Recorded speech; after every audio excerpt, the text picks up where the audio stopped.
બજારમાંથી નીકળેલા ને એમાં એનો મિત્ર હામે મળ્યો કે આમ બજારમાં કઈ બાજુ કે મેં હાંભળ્યું છે પરા બજારમાં ઉતાઈ મળે. ધીરે જા કોકના નરિયા સાઈડ બેઠો હા એ કરિયાણાવાળાની દુકાને જઈને એક બેન કે દાળ છે કે દાળ છે 1 કિલો આપો. દાળ જોખતા હતા ને તે જોખીને પડીકું વાળી નામ મૂક્યું ને ટેબલ ઉપર એટલે ઓલી બાઈ હું કે ખબર ઈ કે દાળ ચડશે ને દુકાનવાળો કે કેટલા માળે ચડાવવું છે.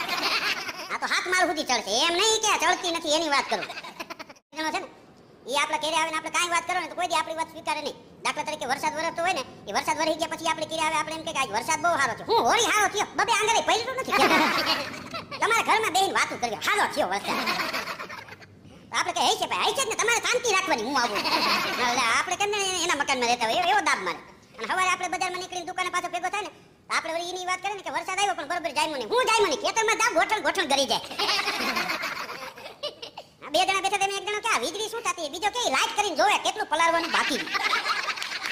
એક ભાઈ 3 કલાક બેઠો ને એમાં એના મિત્ર આવ્યા. એના મિત્રએ કીધું કે ભાઈ ક્યાંય કામ હાલતું હોય તો મારે આવું કે કામ તો રાત ખોદવાનું હાલે છે તો ઈ મારાથી થાય ને. તો કે ભાઈ ઈ તારાથી ન થાય મારા ભેગું રેકડી આકવા આવતો કે પગમાં તણી કપાઈશું મારાથી કેમ રેકડી આક તો ઓલો કે એક કામ કર ભાઈ મારે 3 દુકાનો છે એક દુકાને તું બેસી ન્યા આખો દી ગળા બંધડીને મારે. તો કે આપણે એક રિક્ષા છે ઈ કે તું લઈને જા ઈ લાયસન્સ નથી વળી મારી સાહેબ કાઢી પછી ઓલો કહેવાય તું અહીં બેઠો છે ઈ જ બોલતી ઈ તો બેઠો જ છું હું તો બે ચાલ મને